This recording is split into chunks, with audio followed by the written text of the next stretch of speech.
What is up, Pokepeeps and Masters? It is Russ here, PokeRuss here, and we are back for another Dragon Ball Super discussion video. So we've had these before. If you haven't, link will be in the description box down below to the playlist, or there'll be a little card right up here. Everything's reversed. Anyway, so there'll be a link right up here to go back and watch some of my old discussion videos. We talk about VR Goku and all that kind of stuff. But today I want to talk about something a bit more, I don't know, it's kind of common in the knowledge in the community and stuff like that, but it's just something I want to go over and talk about a little bit, which is the importance of the number 3. Not 3 exactly, because 3 is a magic number, but 3 as in 30,000. So 30,000 is a really relevant number, and it has been since the inception of the game. Since set 1, we talk about, and I've talked about it in my videos a lot, 30,000 is a super important number on the offensive. On the offensive, that's when you're usually getting your boost, your stat boost, your 5 plus 5,000 plus 10,000, all that kind of stuff from effects and all that kind of stuff. And 30,000 is really that magical number. That's the breaking point between how your opponent reacts to things. So 30,000 less because of the amount of 25,000 creatures we have and 15,000 creatures we have, including our leaders. Because they don't get the boost usually on defensive, and that's what makes cards like Han and that so relevant. Like 30,000 just becomes that huge number. So say I have Pan leader, right? This doesn't just imply a Pan. It's just really easy to explain with the numbers in Pan. So I summon a 15,000 Goku, right? 15,000 Goku. Do I have any Dragon Ball cards with me? I do. So, I summon a 15,000 power Gohan, right? I was going to put it on my map, but I'm not even recording my map. So you summon a 15,000 power Gohan, it gets boosted to 20,000. You only need a 110 combo or a super combo right there to hit that magical number of 30,000. So what's that do for you, though? 30,000, if you're attacking into their leader, or if you're attacking into one of their battle cards, like with that kind of stuff, they're still sitting back at that 15,000. Or there's other effects that give you Sensu Bean, stuff like that. Maybe leader skill like Kefla. Stuff that gives you a boost on your turn and stuff like that. Maybe a field spell, or not field spell, wow. Field, whatever. So you are offensively hitting harder than they can defend out of the gate without the combo step. So hitting closer and closer to the 35,000 without having to combo is the ideal dream. Because once you hit that 30,000, so I summon the Gohan, right? Gets boosted by Pan or Kefla or one of the other cards in play. I'm only having to combo a 110 combo right there to hit that magical 30,000. So I'm attacking into their 15k leader, right? So with a 15k leader, to stop that 3,000 attack that I used one card on, right? Or, like, again, there's 25,000 power creatures. So you only have to use one Sensu Bean, one 5k combo, all that kind of stuff. You're using one card to combo in, and that 30,000 power, now there are 15, so they have to combo up to 35,000 to block that. So if they decide not to block it, you've obviously taken a life, you're closer to winning the game, so on and so forth.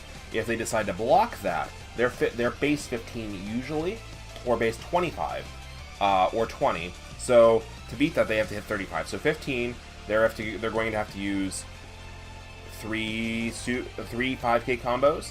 No, it's 4 5k combos.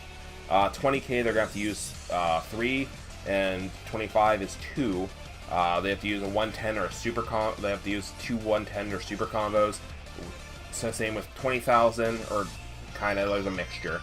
And 25,000, you're forcing them to use 2 5k or 1 10k, which usually eats a mana or waste one of their super combos. So the easier you can hit 30,000 out of your opponent, if you can hit 30,000 using one card or less, and you can force your opponent to either use 2+ cards, that's where the game really starts to. That's where the advantages start to happen, and I think that's where Hercule kind of fell off the map just a little bit because of his inability to hit 30,000 consistently. But because of this, like that's how getting out of the game aspect and more into the math aspect, that's where the resource management really comes into play. When you're playing Pan and stuff like that, you're constantly regaining cards for each card you play and all that kind of stuff.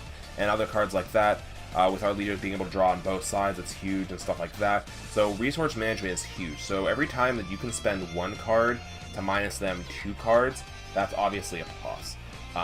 And that's really the ideal goal management of the game. And 30,000 is the best number to hit with that, because 25, like if you're going for 25 and you're going after 15, say you're at 20, they don't like for them to hit 30,000. Like it's less of a like.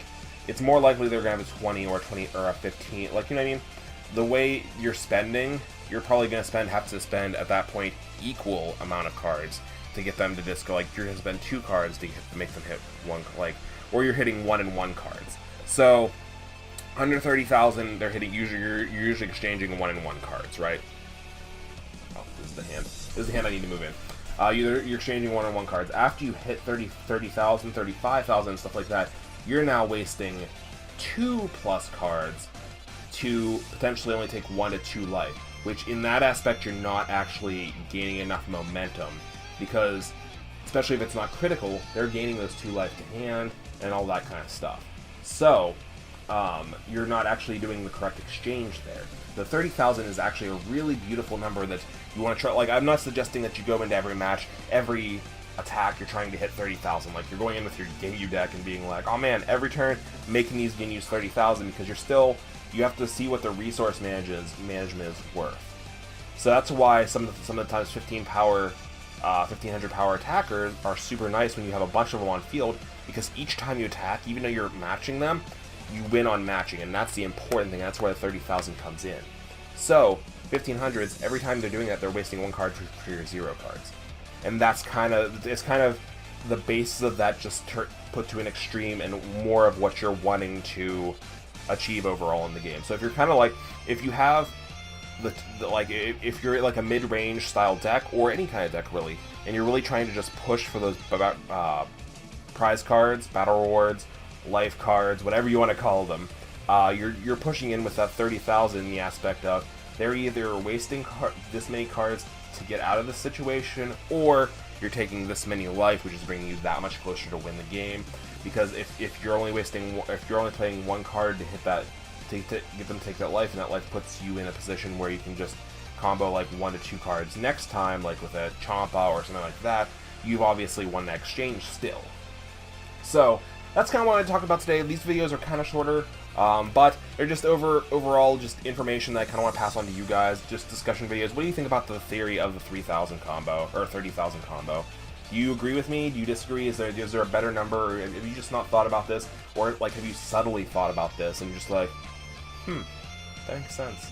Let me know in the comment section down below. Do I have too much time on my hands? What? Let me know in the comment section down below, and I'll see you guys in the next video. Have a great day. PokeRuss out. Peace.